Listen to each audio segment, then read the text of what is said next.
Boa noite, queridos. A graça do Senhor nosso Deus continue a nos abençoar esta noite.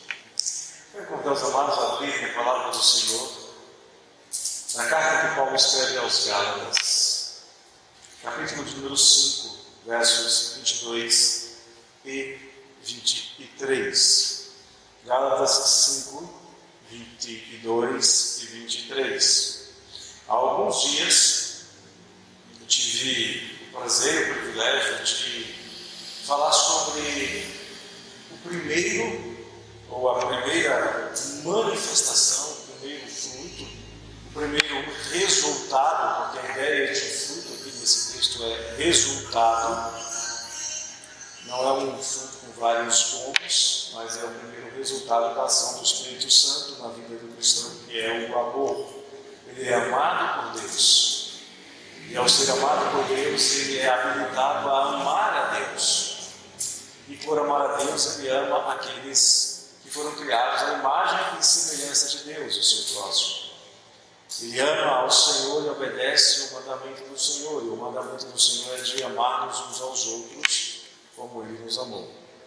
Eu sei que não é um mandamento fácil de ser cumprido, tanto é que o Senhor o repete pelo menos 8 vezes. Na Bíblia nós temos 8 vezes a ordem de amarmos uns aos outros. Se o Senhor insiste nisso é porque Ele quer que aconteça. E se Ele insiste é porque não está acontecendo como deveria. Mas hoje eu quero falar sobre um segundo resultado: a alegria. Gálatas 5, 22 e 23 diz: mas o fruto do Espírito é amor, alegria, paz, longanimidade, benignidade, bondade, fidelidade, mansidão, domínio próprio. Contra estas coisas não há lei. Pai querido, nós damos a Tua palavra e nós estamos aqui por causa do Teu amor. Porque o Senhor nos amou antes da fundação do mundo. O Senhor provou o Seu amor, dando Cristo para morrer por nós, quando nós ainda éramos pecadores, ímpios, fracos, inimigos, filhos da ira, mortos em delitos e pecados. E o Senhor nos trouxe para o reino do Filho do Seu amor. Livrou-nos do império das trevas. Te agradecemos por isso, Senhor. Mas o Senhor é tão bondoso, tão benigno, tão misericordioso, que a Tua bênção se estende de outras maneiras sobre as nossas vidas. Nós queremos Te agradecer, queremos Te louvar e Te pedir ajuda-nos a compreender a extensão da Sua graça, daquilo que se manifesta em nós, para que isso nos motive a sermos mais fiéis, mais amorosos, mais alegres, mais pacíficos, mais longânimos, mais benignos, mais bondosos, mais fiéis, mais mansos, mais cheios de domínio próprio. Em nome de Cristo nós oramos a Ti. Amém. Com certeza, uma pessoa que tem um bom relacionamento com alguém que ela ama, tem tudo para ser uma pessoa feliz, uma pessoa realizada, uma pessoa alegre. Agora imagine alguém que sabe que é amado pela pessoa mais importante de todo o mundo. É claro que essa pessoa tem muito mais razões para se alegrar. E é isso porque acontece porque ele recebe o amor de Deus. Aquele em quem o amor de Deus é derramado. Essa pessoa deve se alegrar e se alegrar muito, afinal de contas, ela é amada por Deus. E eu sei que todos nós que estamos aqui já experimentamos momentos de grande alegria. E quando isso acontece, o coração bate mais rápido, algumas pessoas ficam eufóricas, e a palavra euforia tem o sentido de carregar uma boa carga. Algumas pessoas perdem as suas inibições normais e começam a falar mais. Outras começam a sorrir mais.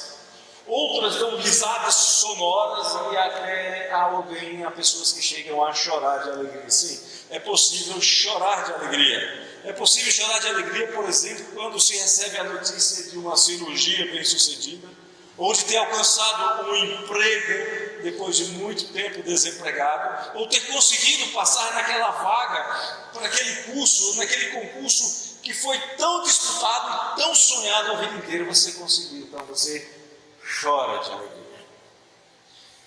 Eu sei que as razões para a alegria são diferentes, as reações nos momentos de alegria, até mesmo para uma mesma pessoa em circunstâncias diferentes, são reações diferentes. Mas é muito comum que a alegria, que a euforia, que essa boa carga que invade a pessoa, é muito comum que ela logo passe. É uma alegria verdadeira. É uma alegria com motivos verdadeiros, mas é uma alegria por motivos que são circunstanciais.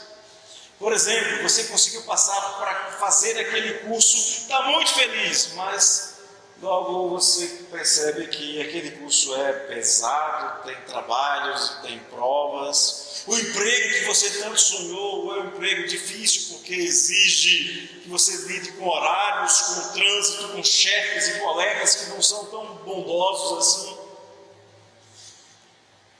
Mas existe um outro tipo de alegria que não é circunstancial.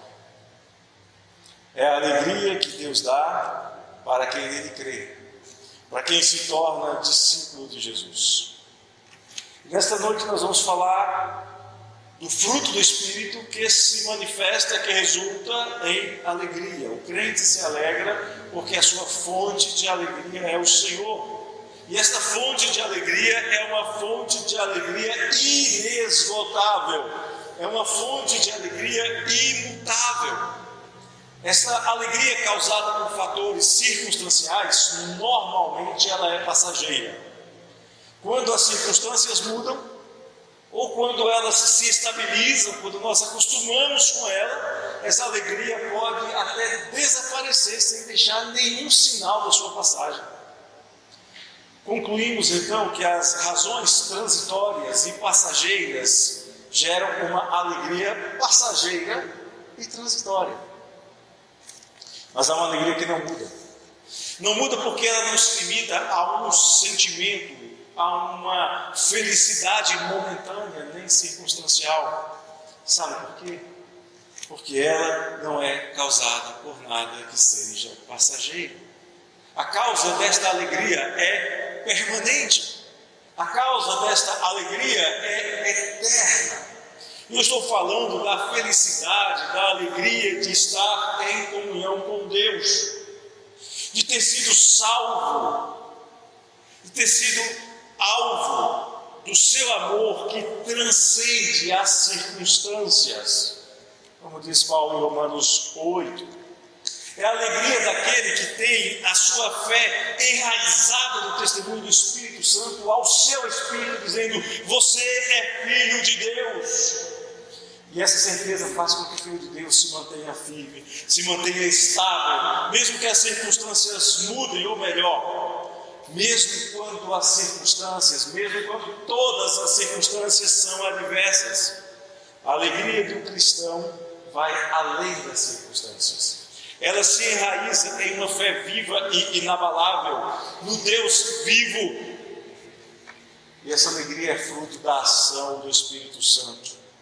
É por isso que a Escritura afirma que a alegria do crente, ela é o resultado, é o fruto da presença do Espírito Santo que se manifesta e que flui de corações transformados pela graça divina, corações transbordantes de gozo na presença do Senhor. Mas ela é exclusiva daqueles que têm o Espírito Santo. Esta alegria é perene porque é o Espírito eterno de Deus que inunda de alegria o coração do crente. Normalmente, quando pensamos em alegria, pensamos no sentimento de satisfação diante de uma situação agradável, mas circunstancial. É a alegria da vitória do nosso time no jogo de futebol, na conquista de um campeonato. É a alegria de uma vitória em uma eleição. É a alegria de conseguir uma viagem tão sonhada. Mas tudo isso passa. Mas a alegria de que a Bíblia nos fala é mais do que sentimento. E ela não depende das circunstâncias. Essa alegria é o fruto, é o resultado da presença de Deus na vida do crente. É o resultado do fato de que ele é habitação do Espírito Santo de Deus. E esta alegria não pode, não vai ser alterada pelas circunstâncias, não brota de conquistas pessoais, não é fruto do sucesso material, nem de um êxtase emocional, relacional ou até químico, como acontece com alguns. Ela é fruto da certeza da presença de Deus. Da presença de Deus mesmo em situações totalmente desfavoráveis, como acontece, por exemplo, com o apóstolo Paulo, que mesmo preso, sob ameaça de morte, escreve para a igreja em Filipos, recomendando-lhes que se alegrassem no Senhor, e ele preso se alegraria pelo fato de eles estarem se alegrando no Senhor. Só em Filipenses capítulo 2, verso 2. E assim a sua alegria, mesmo preso, era uma alegria completa. Outro exemplo de alegria que independe das circunstâncias é a do profeta Abacuque. Em um ambiente totalmente desfavorável, plantações destruídas, o gado foi roubado, os animais foram mortos, um povo estranho invadindo as suas terras, mesmo em um ambiente totalmente desfavorável, ele mantém a sua alegria e exulta. Não é resigna, ele exulta na presença do Senhor. Em Abacuque 3. Esses exemplos nos mostram que a alegria que é fruto do Espírito Santo é resultado da presença do Espírito. Não depende de circunstâncias favoráveis ou agradáveis, porque é sempre a alegria no Senhor que nunca muda. Esta alegria é uma realidade presente, apenas, somente, exclusivamente para aqueles que são a habitação do Espírito. Porque esta alegria é fruto da manifestação da graça de Deus em suas vidas. Os diferentes momentos pelos quais as pessoas experimentam alegria na sua vida, elas mudam ao longo do tempo por várias razões. Ficamos alegres quando recebemos um presente, mesmo um simples presente quando somos crianças. Ficamos alegres por conquistas emocionais, familiares, profissionais, financeiras, livramentos e tantas outras razões. Mas e como cristãos? Qual a origem da alegria que Paulo afirma ser um dos resultados da presença do Espírito Santo em sua vida? E ele diz que há esta alegria porque ele sabe que foi alvo da incomparável graça de Deus. E o que é graça, então? Eu poderia falar sobre graça de muitas maneiras, mas basta dizer aqui nesse momento que graça é uma maneira de Deus agir com o pecador, não lhe dando a merecida punição pelo pecado, e ao mesmo tempo lhe oferecendo gratuitamente e exatamente o contrário do que ele merecia. O pecador merece a morte, mas Deus manifesta a sua graça e o livra do inferno e da morte e lhe dá a vida eterna. E a alegria do cristão é uma resposta a isso. É a resposta de um coração agradecido à incomparável manifestação da graça e da misericórdia de Deus. Qual é o condenado que não fica alegre quando recebe perdão e livramento da sua pena? Quando o juiz diz pode ir para casa, quando as portas da prisão se abrem, qual o condenado que não se alegra? E o cristão deve ser muito mais grato e ter o seu coração inundado de uma alegria muito maior, infinitamente maior, por saber que não terá mais que sofrer as agruras da condenação eterna ao inferno. E mais, gozará das delícias na presença de Deus por toda a eternidade, como diz o Salmo 16. Ele se alegra quando o Senhor o capacita a receber a sua palavra, quando ele é habilitado a regozijar-se no Senhor por ter recebido vida eterna em Cristo Jesus. E o seu coração então se enche de exultação e alegria, porque ele recebeu a manifestação da graça e não da ira de Deus. Ele está alegre, ele fica alegre, porque agora ele tem uma certeza. Conversando com as pessoas, elas dizem: a única certeza da vida é a morte. Mas o cristão tem uma certeza que vai além da morte. Ele tem a certeza da vida eterna. O ser humano sempre foi apavorado pela ideia da morte. Desde o primeiro ato de desobediência, o homem mostra este medo. Adão foge da presença de Deus. Adão chega ao ponto de apontar para Eva, culpando-a pelo pecado, dizendo: mata ela. Eva, por sua vez, diz: Senhor, não foi culpa minha, é culpa do ambiente, é culpa do mundo em que eu vivo. Como se estivesse dizendo: olha, se o Senhor não tivesse criado a serpente, eu não teria pecado, então a culpa é sua. Eva tentando fugir da morte. Adão tentando fugir da morte. E olha que eles nem sabiam ainda o que era a morte. Mas a manifestação do gracioso amor de Deus tira este medo da morte, está lá em 1 João 4, traz certeza de salvação e vida eterna, e é esta certeza que traz plena alegria para o crente em Jesus Cristo. E esse é o detalhe, meus amados, que vai fazer toda a diferença. A alegria substitui o medo.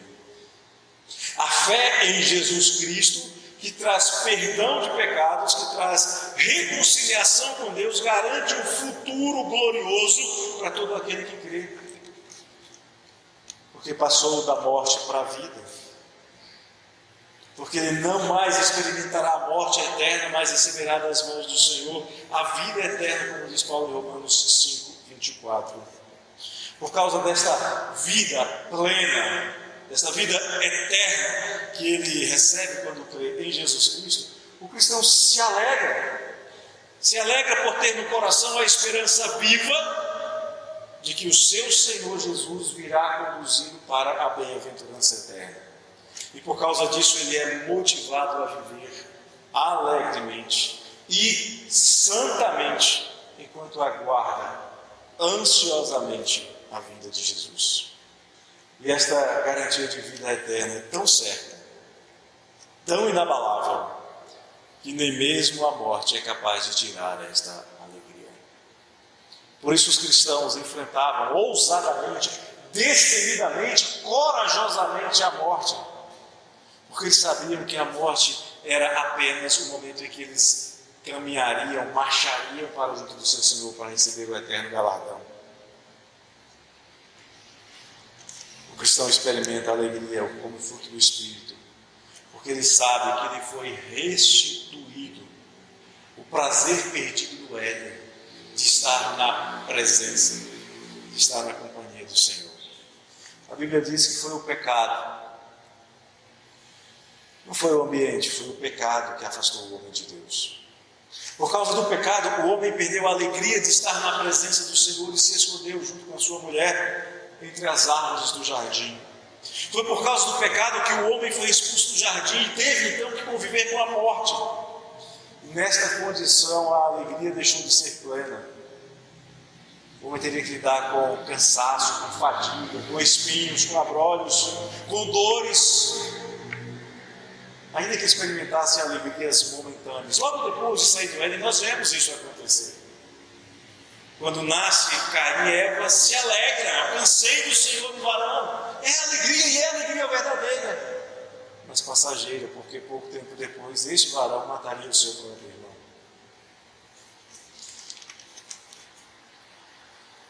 Esta alegria momentânea é algo que se experimenta em circunstâncias. E é por isso que muitas pessoas ficam frustradas, desanimadas e amarguradas, porque às vezes as circunstâncias são adversas. E é por isso que algumas pessoas tentam resolver o problema das circunstâncias quimicamente, ou através de relacionamentos inconstantes, e se tornam ainda mais frustradas, ainda mais desanimadas, ainda mais amarguradas e ainda mais desesperadas. Mas A habitação do Espírito traz de volta a alegria perdida, traz de volta o prazer de estar na presença de Deus, que em situações normais o homem não pode experimentar. O homem normal, nas palavras de Paulo, é alguém sem Deus no mundo. Como experimentar a alegria perfeita se não se relaciona com nada perfeito? Como experimentar a alegria perene se só se relaciona com coisas mutáveis? O homem sem Cristo é sem Deus no mundo, e essa é uma condição terrível. Mas o resultado da presença do Espírito Santo na vida daquele que crê em Jesus faz com que ele jamais volte ao estado de solidão em que ele se encontrava antes. Ele passa então a contar com a companhia, com a direção, com o consolo que vem de Deus, pois Jesus prometeu estar com ele todos os dias, até a consumação dos séculos. Ele tem esta companhia, direção e consolo que não pode ser encontrado em nenhum outro lugar. Para o crente, Neemias nos diz no capítulo 8, estar na presença do Senhor é um motivo de grande alegria.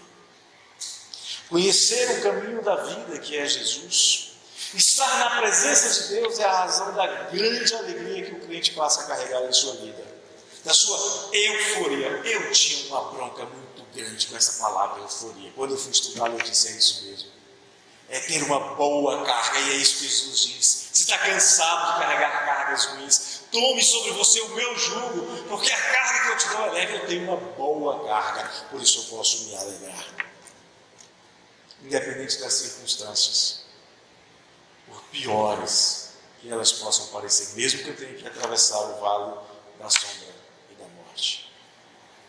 Eu me alegro no Senhor, e o crente se alegra no Senhor, e você, meu irmão, deve se alegrar no Senhor, porque o Espírito de Deus restaurou em você a comunhão que foi perdida no Éden.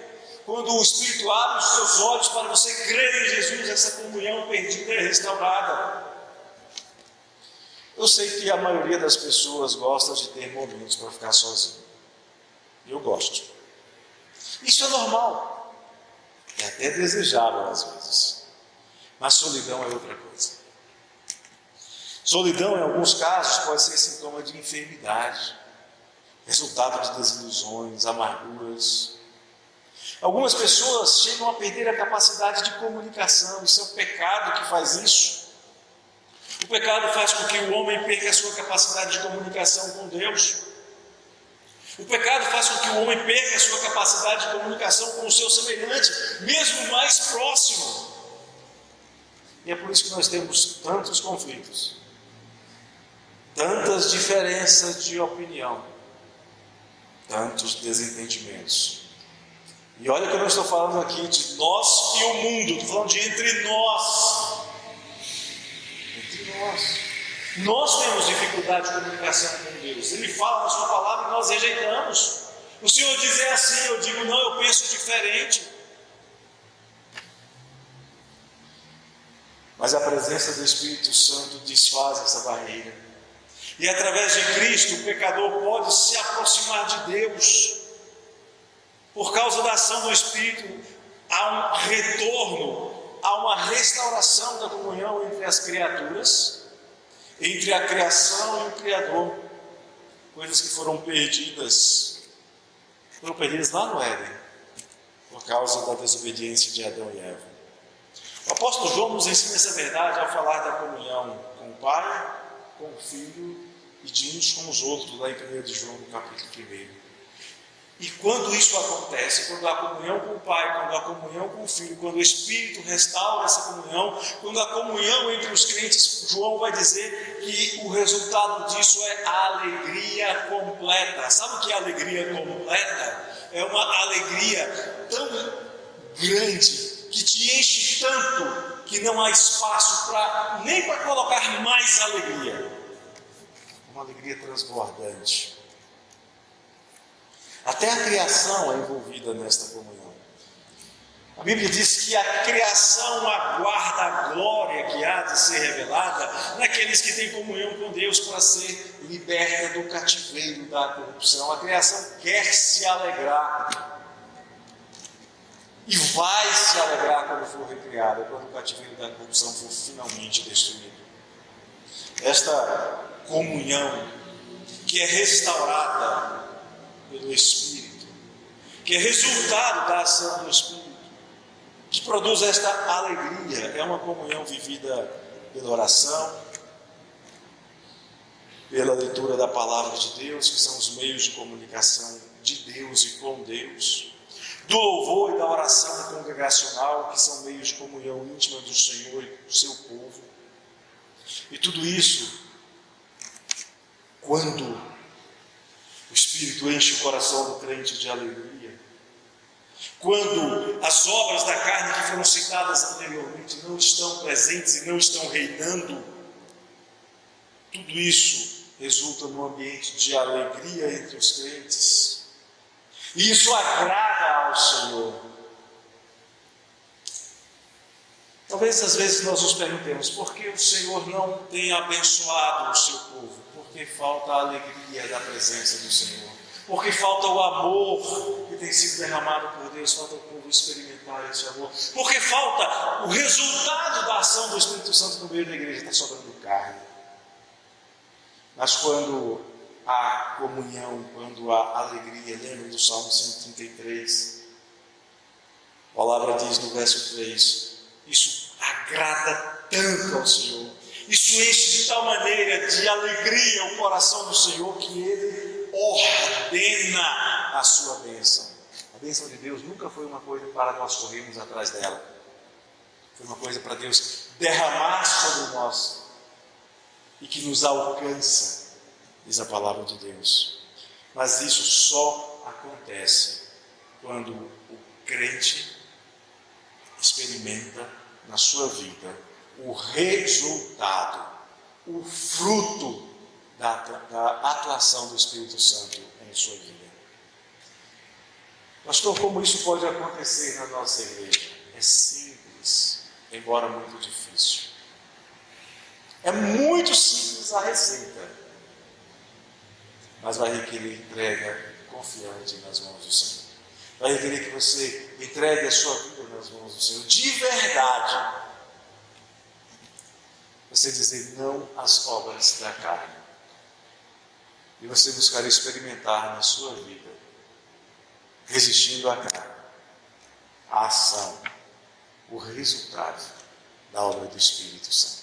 As pessoas estão procurando como resultado da obra do Espírito Santo revelações, milagres, profecias e tantas coisas que chamam a atenção. Mas eu desafio você a ir num lugar onde essas coisas são buscadas, para ver se há verdadeira alegria e comunhão. Eu tenho certeza que você vai encontrar disputas, porfias, dissensões, discórdias e muitas outras coisas. O desafio do Senhor para nós, igreja do Senhor, é experimentarmos o fruto da ação do Espírito Santo nas nossas vidas. Experimentarmos do seu amor, a alegria da paz, bondade, benignidade, mansidão, fidelidade e domínio próprio. E assim seremos um povo abençoado. O Senhor vai ordenar a sua bênção. Não precisaremos correr atrás de bênção. O Senhor fará com que elas venham e nos alcancem. Mas para isso, precisamos lutar contra a carne e sujeitar-nos ao Espírito de Cristo. Que o Senhor nos dê essa disposição ao nosso coração, para que nós experimentemos de fato a alegria do Senhor, possamos dizer, a alegria do Senhor é a nossa força. Que o Senhor nos abençoe e que nas circunstâncias da vida você se lembre, Deus me amou, Deus me ama e Deus não deixará de me amar, por isso eu não posso perder a alegria. Sejam boas ou sejam ruins as circunstâncias, Deus te ama, Deus te amou, Deus jamais vai deixar de te amar. Portanto, alegrai-vos no Senhor. Outra vez vos digo, alegrai-vos.